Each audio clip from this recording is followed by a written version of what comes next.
have an unidentified flying object.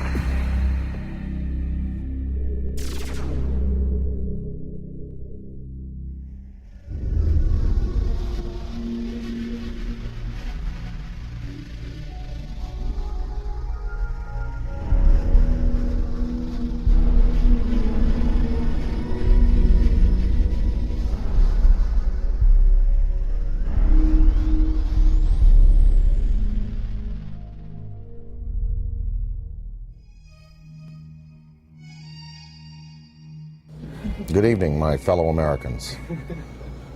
The sighting over Washington yesterday has alarmed many of you. However, please, do not... We close? Yeah, we're close. 2001 was a real space odyssey for me. Instead of flying on a spaceship to the moon, Jupiter, or beyond the solar system, I met Dan Aykroyd for the first time to talk about UFOs. That's when I knew I had to sit him down in front of a camera and just let him talk about the truth. Because if I didn't, no one would believe we had this amazing conversation. And one time I had this long conversation with Dan Aykroyd about UFOs, and I thought it was like Einstein was hiding inside of a comic genius, just so that if he told us the real truth, you wouldn't have to believe it. If Einstein had told us UFOs were real, would we have believed him? He never spoke about it. But Dan Aykroyd speaks about UFOs as if he were a full professor on the subject. So Dan, how did you get started in UFOs? What sparked your interest? What was the first thing that you can remember that happened to you that made you, ponder the question? Well, I was born in July 1952, and I guess about maybe when I was 8 years old, I found a magazine, a Life magazine, with a picture of the UFOs from that sighting on the cover, with a big inquiry. What are these UFOs? And so that kind of started it as a kid, and I asked my parents about it, and they actually couldn't tell me what they were because they didn't know. They knew there was some mystery there. Then I saw The Day the Earth Stood Still as a kid, and that was a film that directly related to maybe some of the motives for visitations from other planets. And it certainly seems accurate today if you look at the way mankind in the last 100 years has basically started to turn this planet into a cinder. 3-4 holes in the ozone layer because of industrial production around the world, nuclear testing, wars. I'm just sure, just in theory, if there were another species in the universe monitoring us or near us, they would be very interested in what we're doing to this planet, to this planet's atmosphere, and to possibly neighboring bodies. So there would be a concern there. And I think that in terms of the extraterrestrial machines that are coming and going, that may be a part of their motivation.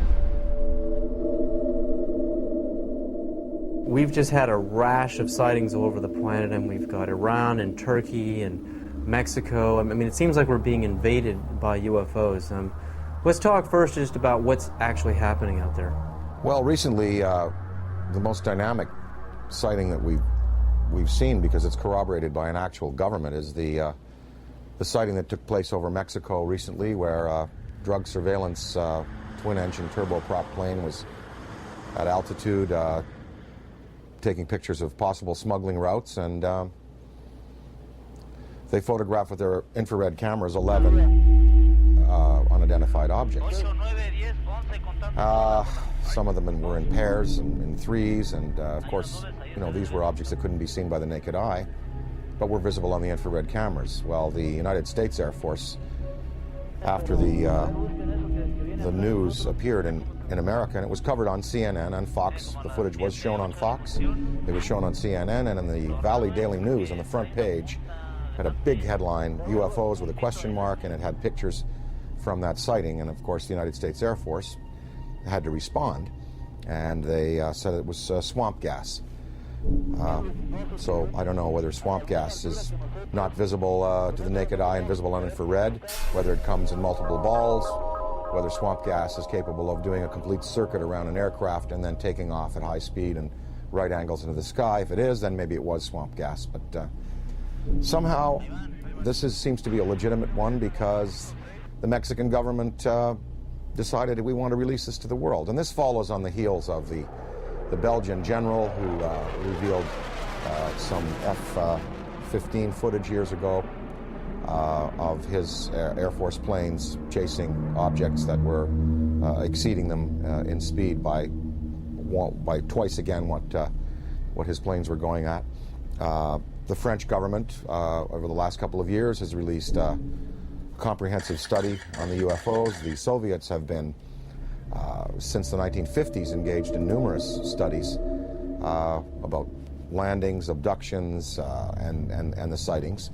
So we do have legitimate government inquiry going on. And in fact, as anyone in the field knows, the United States government for years has been covering this issue because they were compelled to cover it, because of Ken Arnold's sighting, because of the sighting over Washington in July '52, just after I was born, the famous shot of the V-shaped lights over the Capitol and over the Coast Guard station. So the government initiated originally, I believe it was, there were Project Sign, Project Grudge, the Condon Report, Project Blue Book, and then they engaged J. Allen Hynek. So the French, Belgian, Mexican, Iranian, and Turkish governments are not the only ones who address this issue. Our good old USA government has, in fact, seen the necessity to put people's fears or concerns at rest. And as anybody in the field knows, these studies went on, and these studies revealed that, most of the sightings could be explained through conventional means, as either hoaxes or weather climatic things, but many of the sightings were unexplained. And so therein is where lies the mystery in all of this.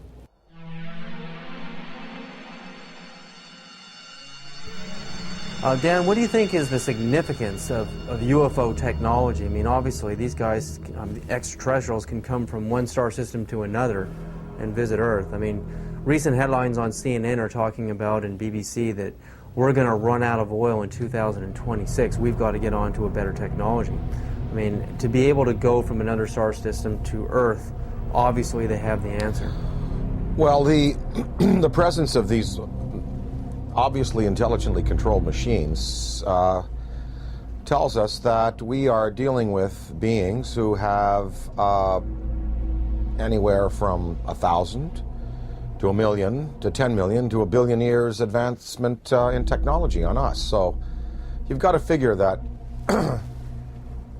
look what happened in the last 100 years. We have the Wright brothers at the turn of the century taking off in basically a fabric and wood aircraft.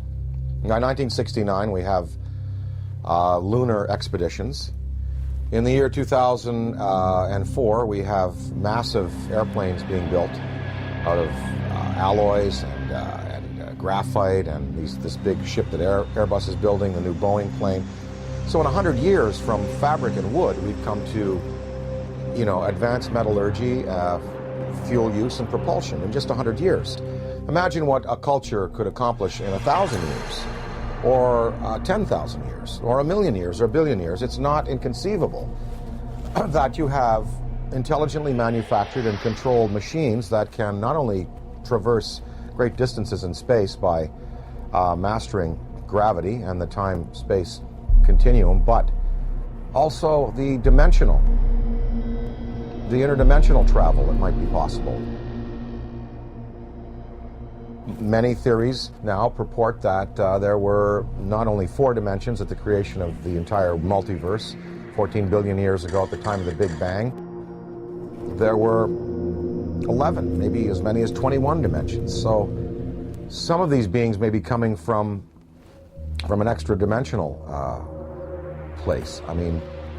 And what it says is that these technologies have been harnessed, and that it's possible to use other fuels that don't rely just on simple combustion. And, there are many theories. Some theories are that the military already knows about these forms of propulsion and lighter-than-air vehicles or metals that can be vibrated to a certain point where they become they become light waves, photons. But they're not telling us. They're not going to reveal that, obviously, to us, and we just have to keep the search going.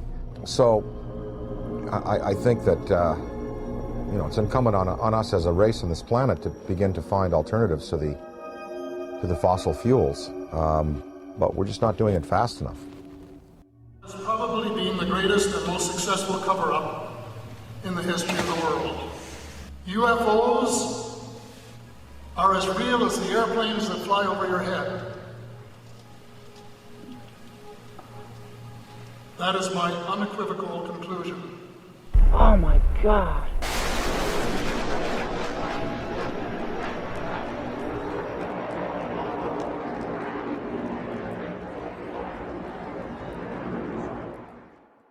The Avro Arrow story, Dan, I mean, you appeared in a movie about the Avro Arrow story. Canada broke the sound barrier. Diefenbaker dismantles the whole aerospace program in Canada, and all the engineers are hired by NASA and Boeing down here, and we finally break the sound barrier. But in Canada today, we have another scientist, Canadian scientist John Hutchison, is using wave induction, using Van de Graaff and Tesla coils and radio.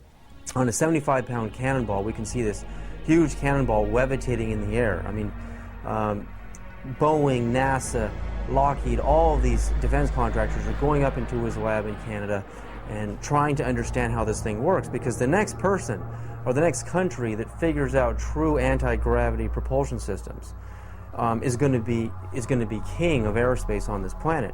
The Hutchison effect incorporates radio frequencies, Tesla frequencies, and high electrostatic energy to create a type of levitation effect where it can move a 75-pound cannonball of steel or brass bushings, water, wood, and other objects into the air. Are we doing enough in our universities, in our research labs? Are we putting enough money into this kind of a research? And what risks are we willing to take if universities in Beijing and China and Russia, they're actually going into the UFO phenomenon in their universities? But here in America, mainstream science, mainstream physicists laugh at the UFO phenomena. I mean, what do you think about that? Budgets are tight all around the world, and as far as putting money into the study of alternative technologies, funding research by people like Hutchinson, the money is just not there. I mean, if you look at NASA, NASA is getting chopped back because the funds that are flowing through government now are focused on the war in Iraq and other things. So we don't even have the money to keep up conventional space exploration, development of metallurgy, fuels, ion drive systems. So I don't see any government in the next 10, 20, 30, 40, 50 years really putting the money into the kind of research that's needed to develop these alternative systems and to perhaps study what is driving these intelligent machines from somewhere else. Now, of course, that's on the visible side of things. We're hearing a lot about these special access programs where congressional money is approved by a very narrow slice of the membership in the legislature and given to the military to do basically carte blanche what they want with. So there could be a black military program that is producing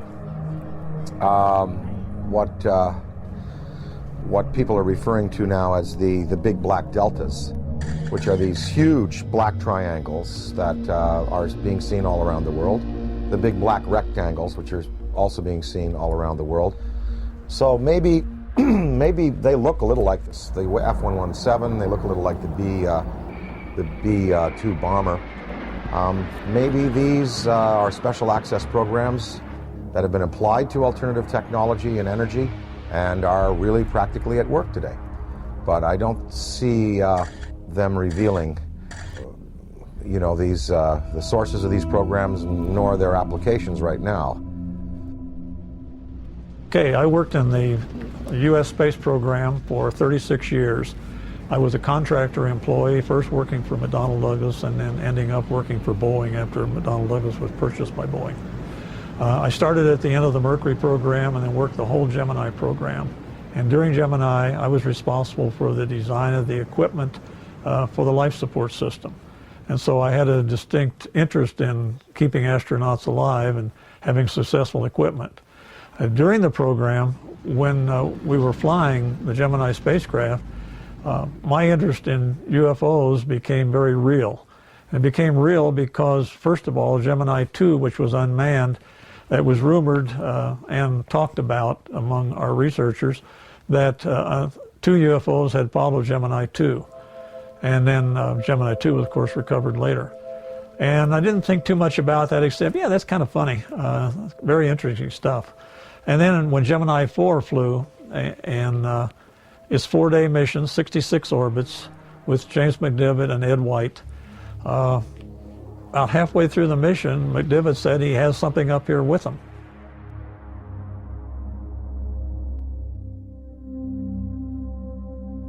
Astronaut Gordon Cooper is an American hero with a log of over 222 hours of manned spaceflight.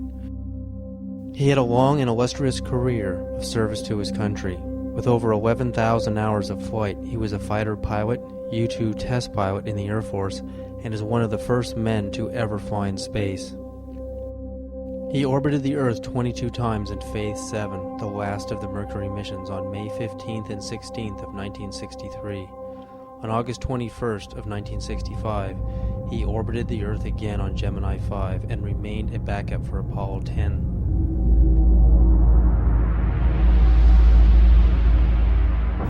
Well, I've had some occasions to know some of the people who were involved in Roswell at one stage or the other.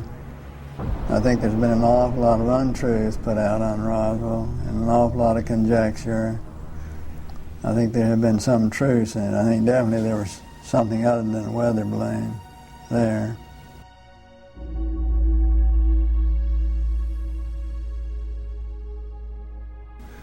Very likely. I'd like to think they reversed engineered it, did something with it, did some benefit with it, which would be the logical thing to do, but I have no way of knowing whether they did or not. Within hours of the crash at Roswell, U.S. General Nathan Twining designated the visitors as enemy aliens. It appears from his book that Colonel Corso agreed with that assessment, and that it has remained as official U.S. policy ever since. At that time, however, it was an enemy, quote unquote, about which the U.S. could do nothing, because the visitors were so technologically superior. That led to the recommendation that the discovery be treated with the utmost secrecy, to the point that the crash at Roswell didn't happen and that UFOs don't exist. The rationale was that the ordinary public couldn't cope with the news and might easily panic. Area 51, Dan, I mean, we hear stories from Bob Lazar, we hear stories about alternative space program theories, we're building UFOs and reverse engineering UFO technology since the saucers crashed at Roswell and the plains of St. Augustine, and we have reverse engineered that technology today. That's the theory, and NASA is just a smokescreen program. If we really have true anti-gravity technology today, why aren't we using it in our military? Why isn't it evident in the war in Iraq? Why don't we use it to demonstrate superiority on the planet? And if not, if all of this is just conspiracy theory and we really don't have this technology, again, are we willing to take the risk of losing air superiority on this planet by letting the Russians or the Chinese or some other country, even the Middle East, actually engineer this kind of UFO technology and conquer the world? Are we willing to take that chance? Well, I think, as far as military applications, maybe they are being used already. Maybe we don't know. Maybe they're being used in a surveillance capacity. As far as weapons that could be associated with such vehicles, one would have to think that if the propulsion system is as sophisticated as it would need to be to have these vehicles just hover, stop, noiselessly take off at right angles, do 3 to 5 to 6 to 20,000 miles an hour, one would think that the military application would then take the form of, rather than rockets and projectiles, that probably a particle beam would be used, some kind of a laser, some kind of a disabling beam to disable equipment, to cause disorientation among men and troops. And of course, we have seen no evidence of this. I'm not sure that the U.S. military would want to play that card right now, because after all, the war in Iraq really is a conventional war. We have air superiority there already. There is no Iraqi Air Force. There was no Iraqi Air Force. We, in the United States, we have air superiority basically over the rest of the world. I'm sure there's some pretty hotshot MiG pilots in China and Russia. But I think if you put our Air Force up against any Air Force on this planet, we would prevail without the use of advanced technology of the type we're speaking of. So I think that the U.S., if they have these things, they would probably save them for a more drastic confrontation, perhaps a confrontation with beings that have the potential to be superior over us in terms of the applications of aviation today. So maybe these triangles, the big black deltas, the rectangles, are the next wave of the U.S. military's defense against what some might perceive as an extraterrestrial or extra-dimensional threat. Maybe these weapons or these flight systems now are being prepared to confront a race of superior beings that could have designs on the planet that are malevolent. I think it was Lord Hill Norton, or one of the British Air Force Defense Ministry staff who was assigned to study UFOs in the 50s. After he retired, he said that in his estimation there were 23 different species of being visiting the planet in numerous types of vessels.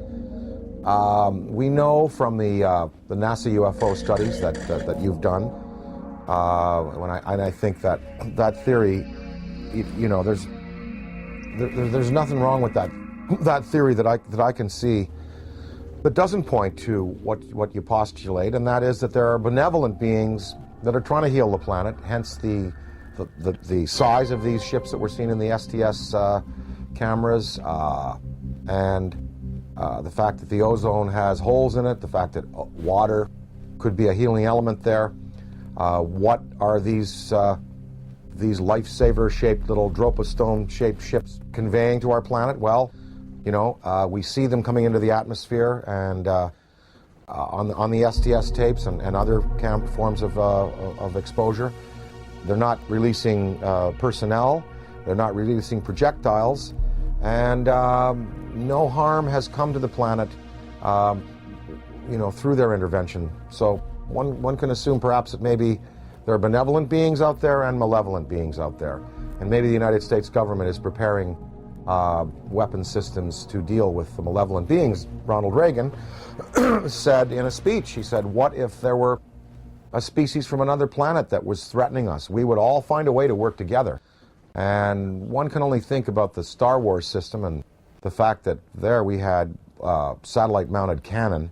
Well, they'd be good for shooting down rockets. They also might be good for shooting down other invasive vehicles that are coming into our atmosphere. Ronald Reagan himself spoke about a UFO sighting that he had when he was governor of California in the Beach King Air that they used to use. They were coming from Sacramento. His wife was with him, Sacramento to Los Angeles, and a saucer clocked the plane for a good 45 minutes.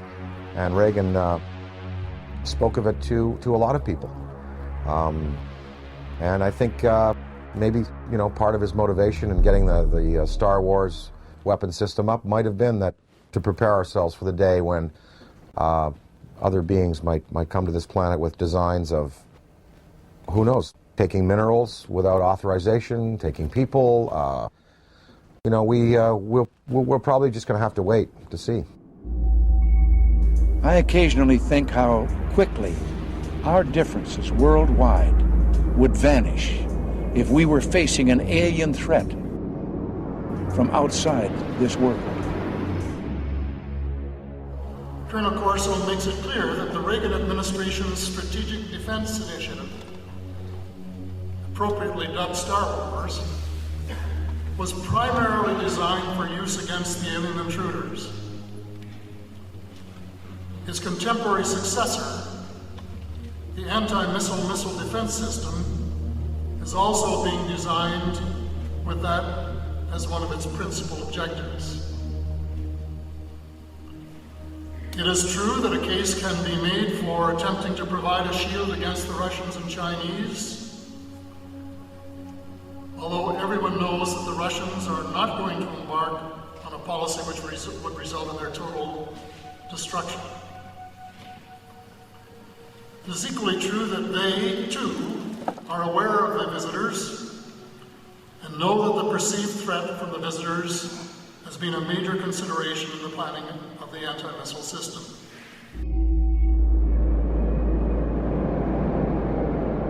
And the incident in question, as at least from my perspective, almost ignited a nuclear war, and that was 5 unidentified objects were picked up on radar coming in over the Pacific Northwest, Northern California, Southern Washington, Oregon area.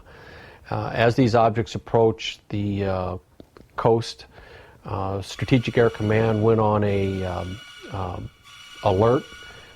We were in a defense condition, or what is referred to as a DEFCON, Defense Condition 3, which means that the nuclear forces were ready, but they weren't on a ready stated alert. We elevated that to Defense Condition 4. Defense Condition 5 is launch. When we went on our alert, the Russians were also monitoring our nuclear armed forces as we were theirs. And so they knew that our bombers had gone to fail-safe. They knew that the launch codes had been given. They also knew that the hatches on the ICBM missiles had been removed and that we were getting ready to do a launch.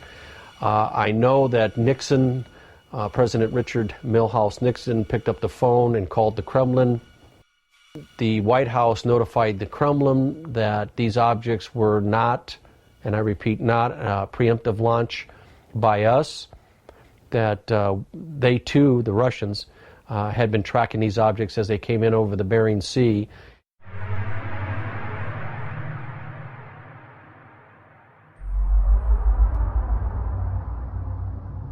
Probably moved 100 miles in a matter of a second or two. When we look at alien abduction, I mean, the idea of a human being being taken and having an implant inserted into their body, I often think of how biologists, how we tag whales. You know, we put a chip on a whale and we can track them via satellite, and also how, you know, we go into a frog's pond and we pull out the frog and we spread it out on the table. Remember in biology class we used to do this, and, you know, stick the little needles in his legs and cut him open. I mean, that's how we look at another life form in another world. So is it really a sign of violence and negativity that an extraterrestrial civilization is coming to Earth and doing the same to us, putting computer chip implants on us to track us, know where we are, study our species, do a little bit of biological experimentation? I mean, I know for us it's horrific. I mean, it's absolutely a violent thing for us as humans. But from their perspective, do you really think that they're being violent? Well, again, I have to go back to some of them might be here for good purposes, genuinely interested in perhaps helping mankind, and some are here for selfish purposes. Maybe these abductions, even though they're done in a objective but biological way, like we dissect frogs. Maybe they're doing it, just for fun and for sport. I mean, I don't know. I think probably that that the fear could be justified in some senses. Anne Druffel has written this book about how to prevent being abducted. And we really think, even if benevolent species coming to this planet and taking a man and a woman and taking ova out of a woman and sperm out of a man, that's tremendously invasive and very traumatic for the human beings. So even if the motives are good, these actions are as violent as anyone we're capable of on the planet. I think that a certain amount of fear is justified. If you look at Day the Earth Stood Still, the first thing that happens is the army is assembled and guns are shot at these beings and at the ship.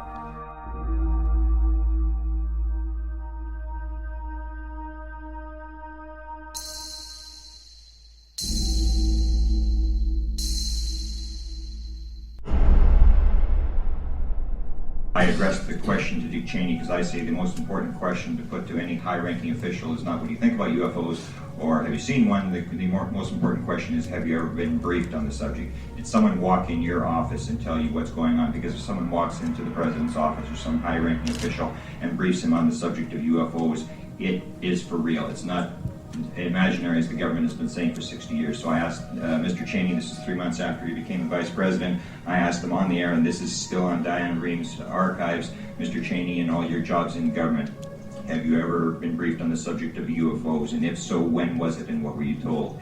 And Mr. Cheney said, if I had been briefed on that subject, it probably would have been classified and I wouldn't be talking about it. January 22nd, 1997, I noticed 3 amber orbs now at a distance far west on the horizon. And I'm thinking, wait a minute, even though they're in a line formation, they were amber, they were in a formation, they were hovering for minutes. As I'm pointing like this, they reappear in the same spot. And I thought, I have to get a picture of this. And I ran upstairs, I grabbed my 35 millimeter, get out onto the balcony. As I'm ready to shoot the 3 bottom orbs, suddenly 6 amber orbs in a row, totally equidistant from each other, massive span across, pop up. On March 13, 1997, over 10,000 Arizona residents witnessed the single most spectacular UFO sighting in the 20th century. Headlines surged the nation, and Arizona residents demanded answers from military and state officials. A mile-wide UFO was seen from as far north as Flagstaff, Arizona, and then the giant triangular UFO hovered above the great city of Phoenix, Arizona, where Dr. Lynn Ketai shot this amazing videotape.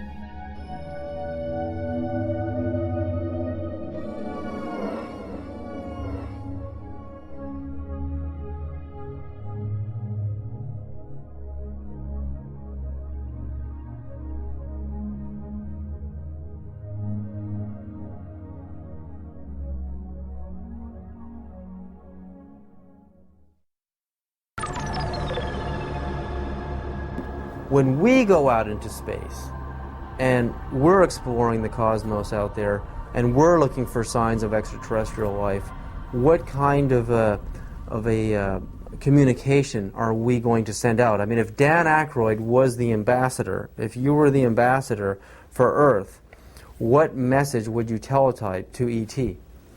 If I were to speak for mankind to these beings that were coming here, I guess what I would say is, let's go to some neutral place. Let's have a meeting with scientists from all around the world leaders. Let's sit down and basically have a sort of a forum with you, the extraterrestrial or extra-dimensional beings. Let's sit down and kind of get to know each other. And, human instinct is pretty good, and I think... it would almost like be a sort of a G8 style kind of summit with world leaders, scientific leaders, and these beings, and you'd sit down with them, and after about a week, or even a couple of days, or maybe a few hours, you would really sort of get a sense of what they're up to. But of course, you know, childhood's end, Arthur C. Clarke's great story. It looked like these beings were benevolent, even though they had a malevolent appearance. And in the end, we find out that they meant no good for our planet. So, I think it's important that some branches of the military and police be briefed on these in a very real sense, and be told, you know, they are real, people are being abducted, there is mind control in play here, and that we do have to be vigilant. Now, if we knew that there was a purely benevolent race, like if something happened in Iraq where all of the electronics went out in the American military and all of the insurgents' rifles jammed, or we saw all of the polluted waters in North Carolina from the pig farming completely healed overnight, and different signs like this, then we would know we're dealing with a benevolent species, and then we could really be open and welcome. But then again, we would have to be cautious, because beings with that much power could give the impression that they're here to help when really they're not. So the verdict is out on all this. We just don't know which ones are benevolent, which ones are malevolent, and the degree to which they're going to continue interacting with our planet. But what would really help is if the United States military and police and government open it up to their staffs and say, look, this is something we really do have to consider, because, you know, maybe the defense, the survival of our species could well be at stake. If you look at the history, you know, from, say, Ken Arnold's first sighting in 47, going back to the Bible, Ezekiel's wheel, going back to the medieval manifestations of little saucers and UFOs, that painting of the Madonna that's very famous, in which it appears, up to now, there have been no mass murders by these beings. There's been no mass destruction of cities, but hundreds of thousands of people have been taken out of their lives, subjected to surgical experimentation, released back into the population, and are suffering trauma today for it. That is not good.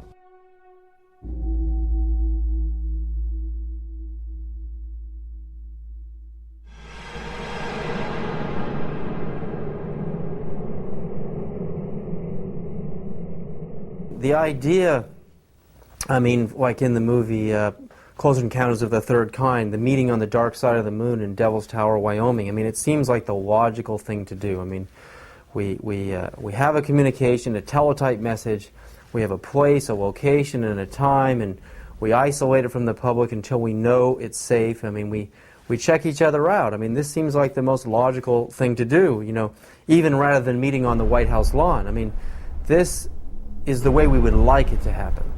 But that doesn't seem to be the way it's really happening. I mean, these extraterrestrials don't seem to be so interested in doing things politically the way we do things on Earth. They're picking certain individuals to contact. They are zeroing in on those individuals. But now, I mean, there are so many sightings going on all over the planet. I mean, it's just amazing. I mean, Iran, Turkey, Mexico, Venice, California, Sonora, California, Texas, Death Valley. I mean, the reports are coming in every other day now. It seems like we're heading towards an omega point. I mean, what is about to happen? I mean, is this all just a coincidence that more and more people have video cameras, or do you really think, you know, there's a major unprecedented communication that is about to happen between our extraterrestrial visitors and humanity? Or again, is it the video camera question? More camcorders? There are definitely more video cameras out there, and definitely more sightings, and definitely more credible witnesses. You know, the biggest thing in ufology in the 60s was Herb Shermer, the Nebraska Highway Patrolman, who was at the Ashland Oil tank farm out there in Nebraska, and he writes in his diary, you know, saw flying saucer, and then under hypnosis, turned out that he was taken aboard and informed of their intentions. Barney and Betty Hill. I mean, these were the key cases. Shermer, Barney and Betty Hill, the Pascagoula incident, Travis Walton. Now there are hundreds of cases like this. And I think that because it's in the consciousness, because we have, a poll saying basically half of the world believes and half doesn't, we're reaching a point where, as Stephen Bassett talks about his time clock, it's like the nuclear time clock that we had in the 50s before we blew the world, before we blew the world up. The theory that once the hands got to midnight, that's when all the nuclear weapons in the world would be discharged. Well, we've stopped that nuclear clock, thankfully.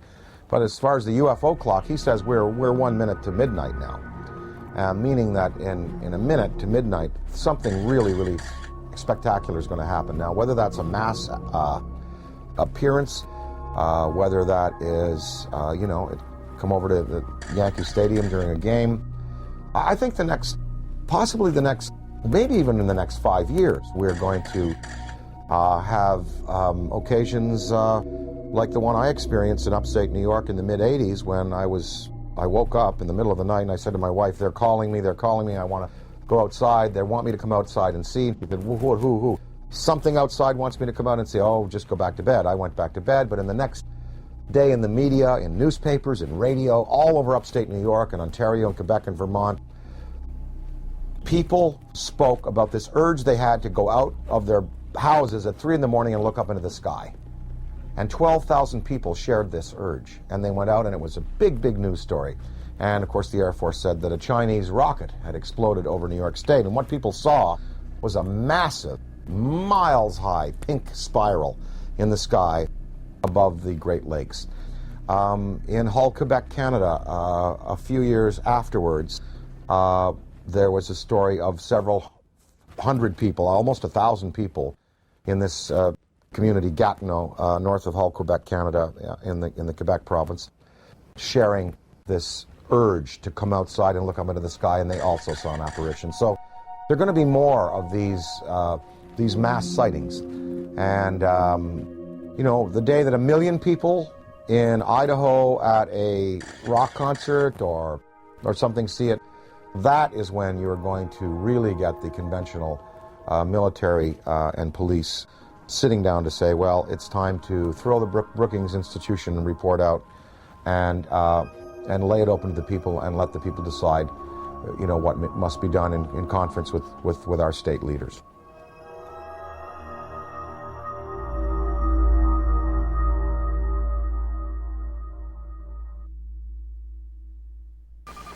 Looks like you got an object right in front of you, Mark. Can you look out there? I'm not sure what you're talking about. Never mind.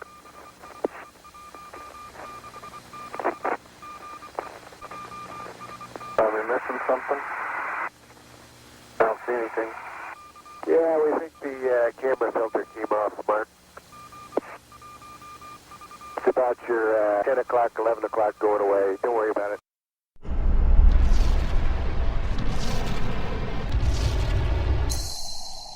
There have been so many celebrities, like people like David Bowie and John Denver, many people who have been interested in UFOs, but also in the idea of going into space.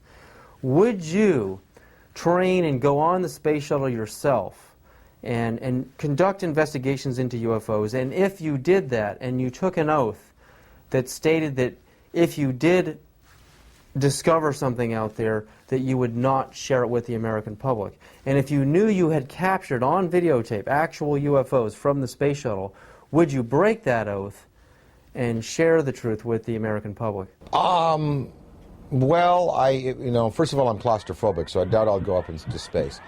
But if I were to go up into space, I would have to say, look, what we see up there and what we find, we're just gonna have to throw out that law. There's a law. According to NASA's Space Act, signed on July 29th, 1958, Section 102, Paragraph C, Subparagraph A, we read, information obtained or developed by the administrator in the performance of his functions under this Act shall be available for public inspection, except information authorized or required by federal statute to be withheld and information classified to protect the national security. Would NASA consider contact with an extraterrestrial civilization a threat to national security? And if they did, would they classify it to protect the national security? So I would have to say, no, I couldn't agree to non-disclosure. I really couldn't if I saw something or photographed something. But I can see where other people, wanting to do the best for their country, wanting to serve their country in a legitimate way would say, yes, I will not disclose. And this is based on the Brookings Institution report from the late 50s, which, Congress commissioned, which said that if the existence of UFOs were revealed to the American populace would not be able to handle it. They would defy church authority, police authority, military authority, governmental authority. They wouldn't go to work. They would sort of cast aside the mayors and governors and presidents and go, we want to talk directly to these beings. We feel that these beings should, have their case put to us directly by them themselves. I think the American populace today is ready to handle the concept that what we live in, the 4 dimensions of height, length, width, and time, is not all there is. There are more dimensional realities. There are advanced beings with machines that can skip from dimension to dimension, from galaxy to galaxy, using the Einstein-Rosen bridges, the wormholes. I think the American people, I think half of them know, and I think the other half, with the proper evidence, would be ready to accept it. It's going to take a mass sighting for the U.S. government to finally say, look, we're going to come on side with France, Belgium, Mexico, Turkey, Iran, and we're going to tell the truth, and we're going to reveal what happened to Tom Mantell when he went up in his P-51, what happened in the Great Lakes when I believe it was an F-104, I believe, was scrambled over the Great Lakes in the 60s. What happened to him? I think that if you have that type of sighting, then there'll be no choice. Interdimensional travel. I mean, not just traveling through our dimension, but going into alternate dimensions, Dan. Would you, and if you could, a spaceship arrives in your yard, and you've got the barbecue out, and there's the steak on the grill, and they want you right now to come with them and go into another dimension, and to move forward and backwards on the timeline, to go forward in time and backward in time. If you could move forward and backward in time, are there any events in human history that you would interfere with, that you would change to alter the destiny and the course of humanity? Well, I wouldn't want to go back in time and change anything, because that would be a tampering that I wouldn't serve mankind well. Although there are many horrors, of course. Wouldn't you have loved to have caught Hitler as a 15-year-old and have him drown in a river? Because then we could have solved the Holocaust problem, and then World War II may not have... Well, look, there were 2 guys. There was Otto Dinkel. You ever heard of him? Well, he was an orator hired by the German army, just like Hitler was, to speak. If Hitler died, maybe Otto Dinkel would have been the guy that would have gone on with this rabid anti-Semitism and wiped out 9 million people. Of course, one thinks of those things, but you don't want to go back in time and play with events, because where we've come to today and the improvements we've made in human rights and in regarding ourselves as sacred, they've come because of the bad things that have happened. Now, if I went into the future, I would want to see where this planet is 300 years from now. Did we make it? Did we make it? That's what I would like to know. I mean that from my knowledge of the world that I see around me, I think that it is much more likely that the reports of flying saucers are the result of the known irrational characteristics of terrestrial intelligence rather than the unknown rational efforts of extraterrestrial intelligence. Interdimensionality, again, if you could move forward and backward in time and meet any personality, any public figure, celebrity, or politician, or mystical figure, is there anybody that you would like to sit down with, if you could have lunch with them, or just sit down and talk to them and have a discussion, forward and backward in time? Oh, I'd love to spend an afternoon with Richard Feynman. Would love to sit down with Heisenberg, and of course, Einstein, Niels Bohr, Max Planck, I'd love to sit with the particulate, the quantum physics guys, because there really is the root of understanding how and why the world is the way it is, and the joy of these studies in antimatter that are occurring.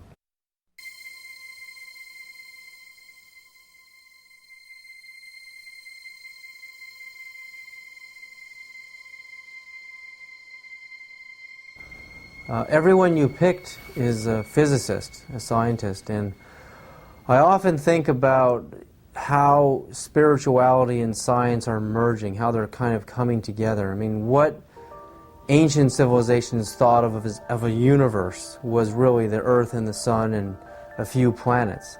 And now with the advent of the Hubble telescope, we can see that the universe is far bigger than the ancients had ever imagined. So while science and religion are merging on some ideas, in other areas they're just far off. But to make matters even more complicated, the idea of parallel dimensions or parallel universes, I mean, it's just getting so vast out there. How do you map a multiverse? I've talked to some guys, they say that fifth dimension, sixth dimension, could be right here by my ear and could be a millimeter wide and a millimeter across. You don't, because you're talking about, dimensions that defy any kind of dimensional understanding. And, there was I forget his name, he died recently, in the last 2 years, but he proposed that there are parallel realities just because of the way we go through time. Like, here we are in this interview right now. Well, what I said and what you said and what we all did 2 minutes ago still exists somewhere. Because we just did it. It's there. It's like a wake we've left. And if you had a time vehicle, you could go back to 2 minutes before and stop and see what we're doing 2 minutes before. You go back to your high school days. You go back to your days as an infant. And those realities are still existing alongside what we're progressing through. It's all a beautiful, beautiful mystery. I am here because I am a writer, a performer. I find it entertaining. I'm not a scientist. And I'm not a theosopher or philosopher. And I am just here because it is enormously, enormously entertaining. And mysteries like this are challenging. And it's really, really fun to contemplate that there may be beings out there who are concerned about our planet and who may give us the opportunity to advance ourselves. It's really fun to contemplate.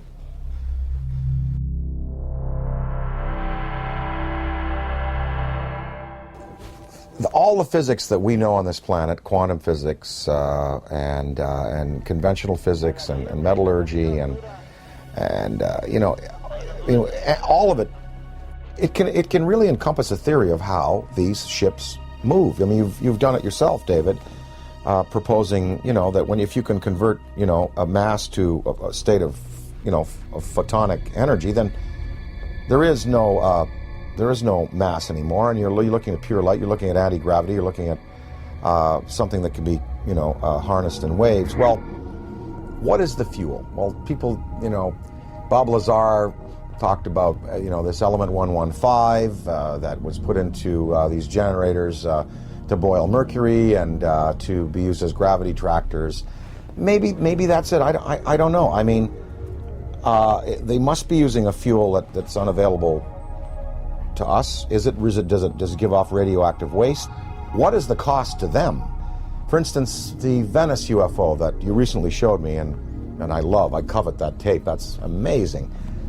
Because you see the metallic quality of the object, you see the force field around it, you see it spinning. It was May 2nd, 2004, approximately 11:30 a.m. And I was walking from my apartment with my girlfriend down this alley right here. And we were just sort of walking this way, and I looked up over at those phone lines, and we saw something that we really couldn't make sense of. It was a very shiny, metallic disc. So we turned the corner here, and this is basically where we're just looking at it. And we're pretty much like, okay, that's not a balloon or anything we're familiar with. So we sort of kept walking to the corner and just stared at it for a while until it hit me, that this was really something. There was a man also looking at it, sort of a bystander, and he said, wow, do you guys see that? And that's when I realized all three of us were looking at something extraordinary. What is the environmental cost of running these machines? Are they clean or are they not? Is there some, wherever they came from, is there some place they have to go back to after their journeys are finished to dump whatever they've used up in terms of fuel, like we would a bad fuel rod in a reactor? That is a question I'd like to know. I'd like to ask are you a clean burning vessel, or is there some cost that you pay like we paid for atomic energy? When we consider that it may be possible to take mass and reduce it down to zero, make it as light as a photon, we can start to approach this whole light speed phenomena from a whole new direction. I mean, we're going to be able to do this. This is the only logical answer. There are no fissile nuclear materials in the universe as we know it to produce the kind of energies in a steady stream that you need to get mass up to that speed. There are no fissile nuclear fuels that can produce 1 trillion electron volts all day long. And wormholes are even more exotic. The idea of bending and folding two spaces of space-time together and creating a shortcut wormhole to vector in between those 2 points, according to Kip Thorne, who wrote Black Holes and Time Warps, that the energy required for a wormhole is 100 million suns, the negative energy they put out for an entire year. There are 100 million suns in our galaxy alone. That means all of the negative solar energy coming from our suns in this whole galaxy, the total energy for a whole year is required to create a wormhole. Where has any extraterrestrial civilization or our civilization going to get access to levels of energy that high? It's never going to happen. That's why I've reversed the table here. I said, you have to ultimately get frustrated with the idea of increasing energy en masse. You have to it's like banging your head against the wall and trying to cram it through the wall. You'll never be able to do it this way. So the new way, as I propose, is to make this all possible. And when you consider UFOs coming in, stopping on a dime, and then accelerating and turning out into space, any Air Force pilot can tell you that stopping on a dime, the G-forces are going to throw you right through the walls. Yeah, you'll be crushed. And then sudden acceleration is going to do the same thing. It's going to destroy the body of the pilot. So this new approach and this new idea, I mean, this is just the inception, it's just the beginning, but I think this is really the only avenue that we can look down right now and the only way we can see solving this problem.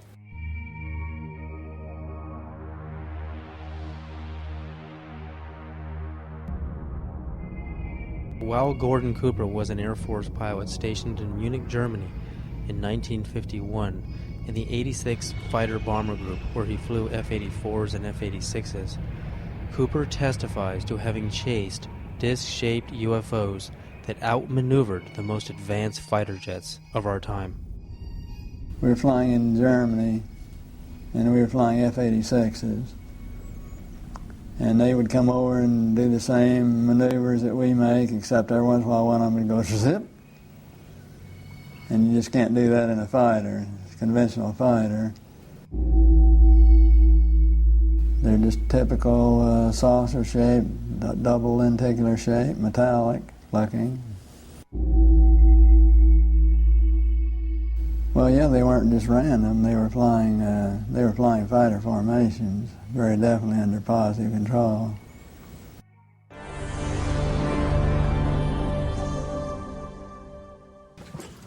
I'm here to announce that the second annual Exopolitics Expo, X-Conference 2005, was concluded on Sunday, April 24th. This event was produced by Paradigm Research Group. 26 speakers and panelists presented to 450 attendees over 3 days. It was a unique event which focuses on the political, governmental, and social implications of extraterrestrial-related phenomena. It is produced by PRG as part of the emerging activist movement seeking to end a government-imposed truth embargo regarding extraterrestrial-related phenomena.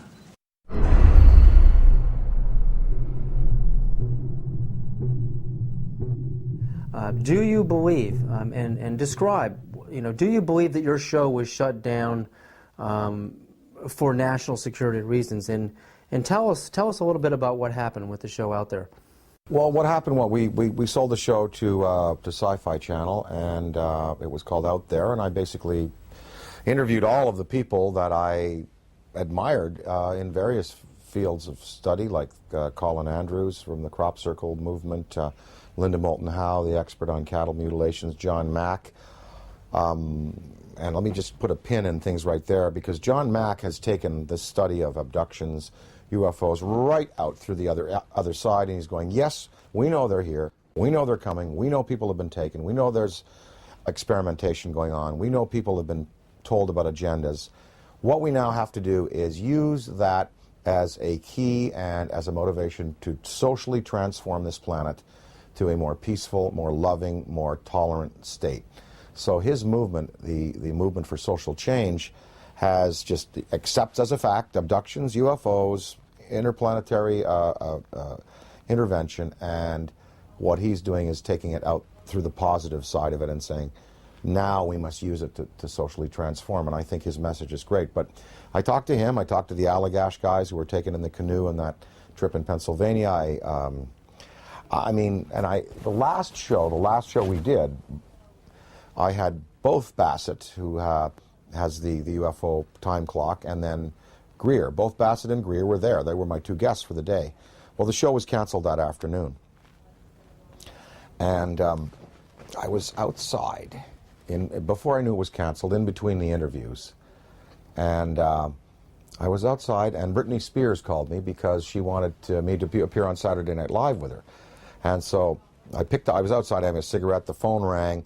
Oh, Brittany, how you doing? Oh, sure, of course I will. I turned away like this. I turned back, and there was a black Ford across the road, a black Ford sedan. And I was trying to look at the plate, and the plate seemed kind of like fuzzy, and I was, definitely a police car.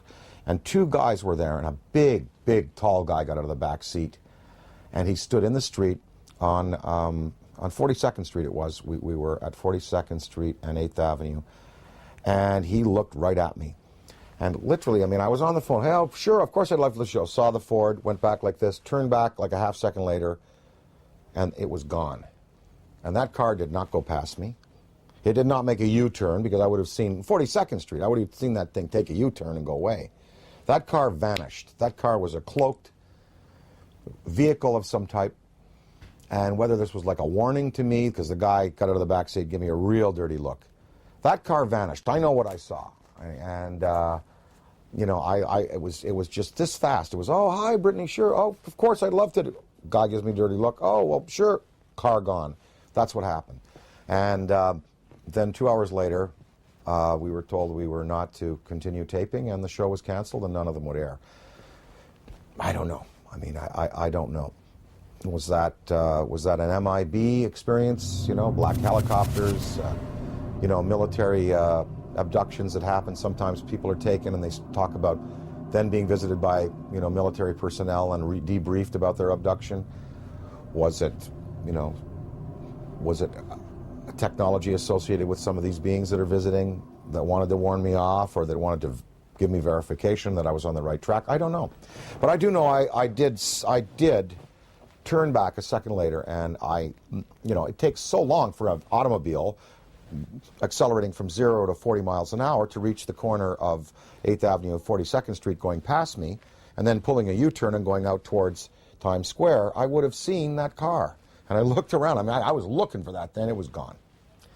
So, I don't know. The tapes exist. I have them. We're going to try to repackage them. We might put them out on DVD.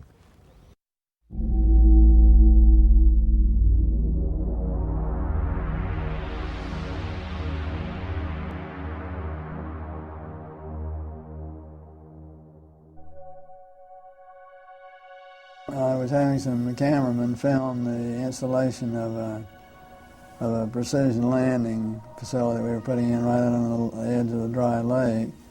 And this saucer flew right over them and put down 3 little gear and landed out on the dry lake bed. And they went out to, picked up their cameras and moved on out toward him filming. And he lifted off, put the gear back in the well, and climbed out at a very high rate of speed and disappeared. And so while I was going through all the regulation books and finding out the number to call in Washington to report it, I had them go over and develop the film. By the time they got back with the developed film, I was on the higher and higher and higher level officer talking to me. Finally with the colonel telling me to, when the film arrived at my desk, to put it in the carrier pouch. There would be a courier there at my office by that time already, and they'd arranged for him to fly in our base airplane back to Washington with these films, and do not run prints, etc., etc., etc. We didn't have a chance to run it. I had a chance to hold it up to the window and look at it. It was certainly good film. Well, by this time I was involved in the research and development and doing very classified programs myself, at the test center. So I knew that we didn't have any vehicles of that kind, and I was 99 9/10% sure that the Russians didn't have any of that type either. So there certainly was, at that point in time, there was no doubt in my mind that this vehicle was made at some other place than here on Earth. Yeah, well, Buck Rogers and Flash Gordon coming true. Dude, I got it, man. Probably moved 100 miles in a matter of a second or two.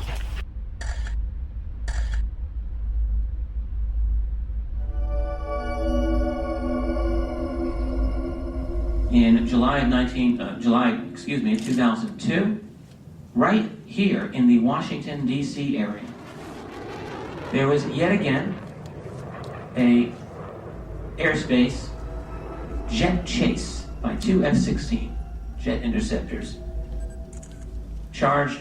which were chasing a bluish object right outside D.C.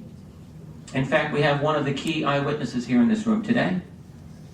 This received some play in the Washington Post and a little bit of mainstream media, then of course fell into the black hole of the media, never to be discussed again. What were these objects that were able to outperform F-16 interceptors in a post-9/11 America? What is going on? And what are the consequences, or the potential consequences, in the event that we should shoot down a few of them? A related question that I have been asking myself is, to what extent are they really an enemy? What crimes have they committed against humanity? They have certainly upset the military by flying over their most secret installations, by shadowing their planes, by buzzing their astronauts. The Army shot 1,430 rounds of anti-aircraft fire at the UFO between 3:12 and 4:15 a.m.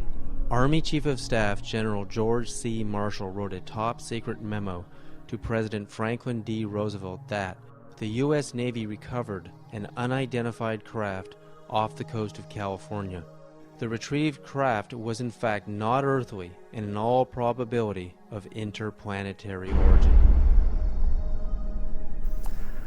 I mean, to me, what this is all about is not just, looking up in the sky and saying, wow, there's another UFO, yet another sighting. I mean, it's about exploring the phenomena. We have to get past denial. I mean, everyone is stuck at denial. I mean, mainstream science says the phenomena is not happening, and they don't take it seriously, and they try to sweep with them half the world. But over 50% of the American population, according to polls, believe in the UFO phenomena, and the government just buries it. Well, there's some media that are guilty of trying to suppress, and there are some media that are just throwing the story out there. Now, this Mexican sighting, we had coverage on Fox, we had coverage on CNN, and in the Daily News in the Valley here, we had a front page article, you know, with the pictures and UFO, big question mark, and I mean, they were treating it. I think increasingly now, the media has to take into account that this is a reality, and I think, again, to go along with the theory and the feeling that John Mack has, we you know, let's get past the debate whether they're here or not. Let's start to analyze who they are, how many of them are there, what kind of systems they're using, what their intentions are to us here on their planet, and can we utilize this knowledge to better ourselves as a species.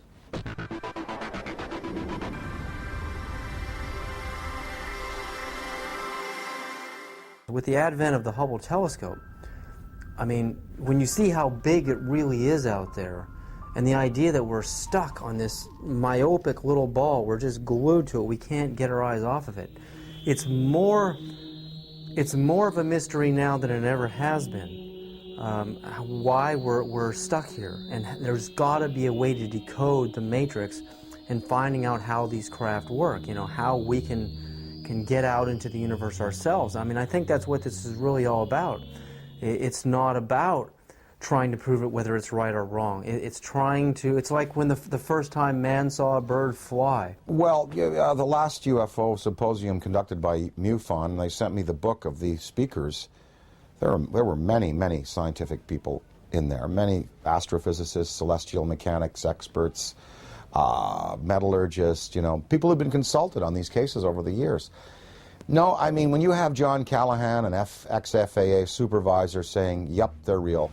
When you have John Schuessler, who was a Boeing engineer, now running MUFON, and saying, yep, you know, they're real. When you have, you know, pilots and personnel in the police and military coming forward in the Rockefeller Report and in the Disclosure Report saying they're real. When you have a Belgian general on television showing you a tape from a fighter which is filming an object escaping at high speed, when you have this Mexican case, you know, I think we can pretty well put it to bed and say, yep, they're here, they're doing things to us, with us, interacting with us. Whether we've had, you know, official military contact, again, that goes into the black box area, but there should be no debate anymore. UFOs exist. They are intelligently manufactured and guided technology from somewhere else, not this planet.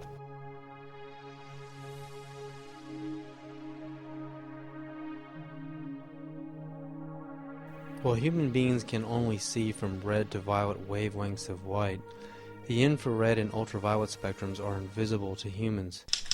I quickly learned that NASA uses special video cameras that are capable of seeing into these invisible spectra.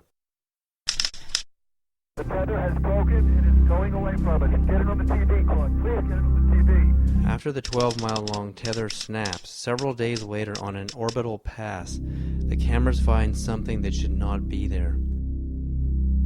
In the NASA STS-75 tether incident of March 1996, we find NASA using ultraviolet light-sensitive video cameras. This is where some of the largest UFOs ever caught on videotape have been captured. Huge dish-shaped luminous UFOs swarm the tether. We know the tether is 77 to 100 miles away from the cameras on the shuttle. The UFOs pass behind the 12-mile-long tether, so we can therefore use the 12-mile length of the tether to measure their minimum diameters. Some measure between 1 and 3 miles wide, making them literally motherships. In Project Blue Book files, UFOs with these same features have been reported several times as shiny metallic discs with dark centers. Specifically, in the invisible infrared, Trevor James Constable, a retired World War II radar operator from New Zealand, has photographed many UFOs with the same features, translucent discs of light with dark centers.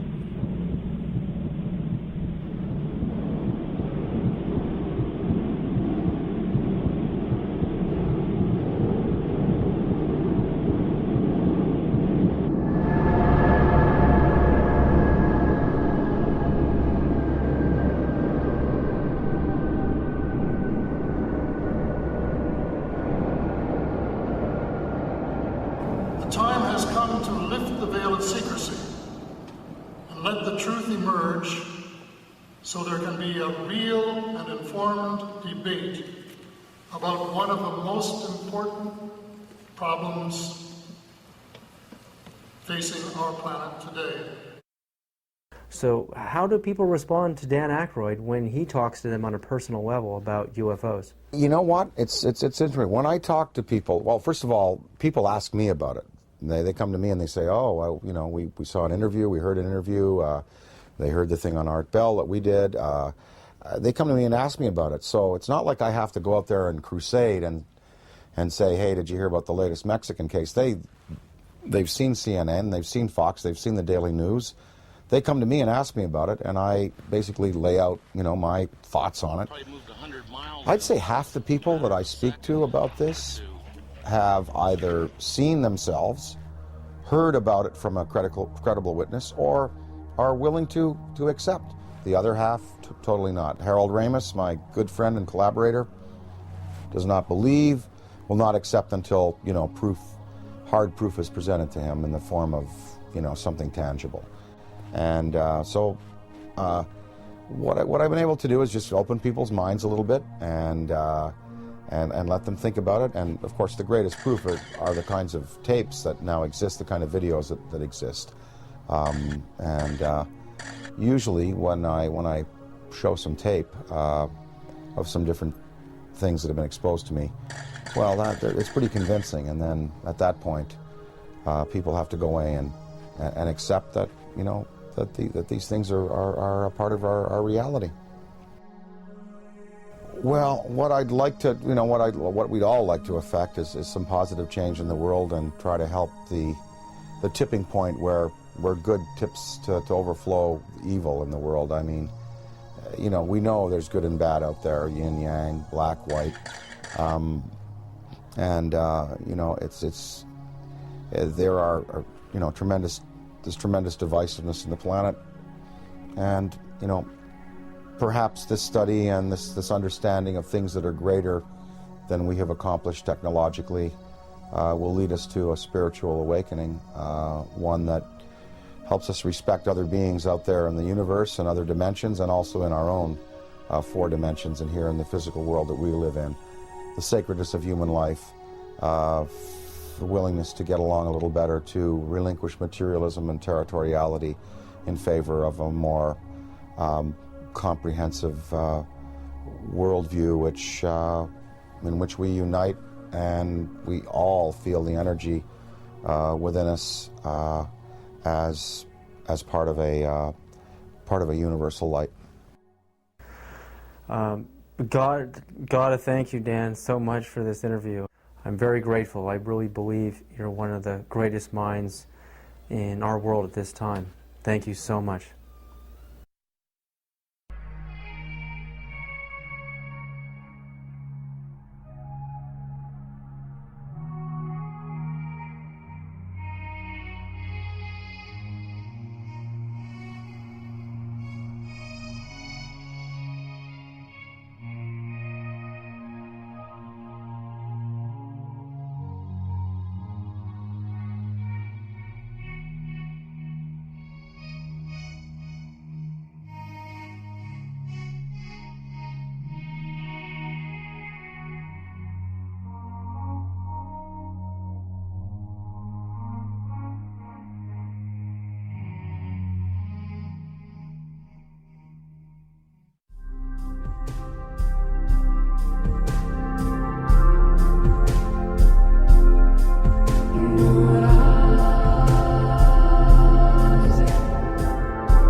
sightings could be explained through conventional means, but many of the sightings were unexplained.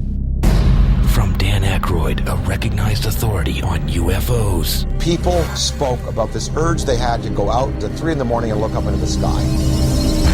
3 amber orbs now at a distance far west on the horizon.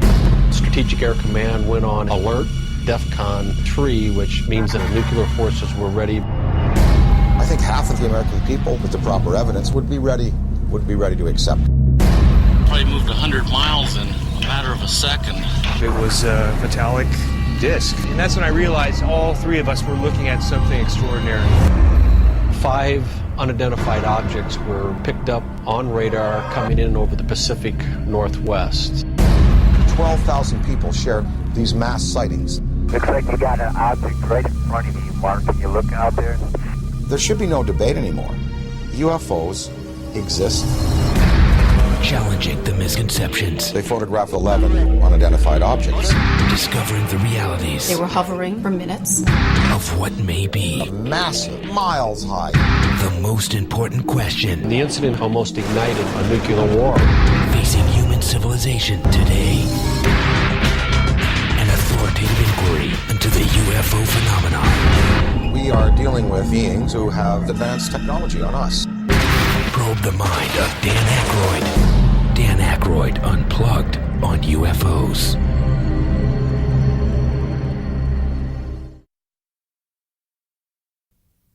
Hit it! Law breaking, frequent flying, trailblazing, brain craning, ollie popping, avalanching, meat grinding, board swinging. 3 dudes, 4 wheels, 1 passion. Busting out, beating the path. 1 step ahead, 1 slip away. In a quest for perfection, they'll push it to the limit and risk it all for a chance to be a god. It's Tony Hawk.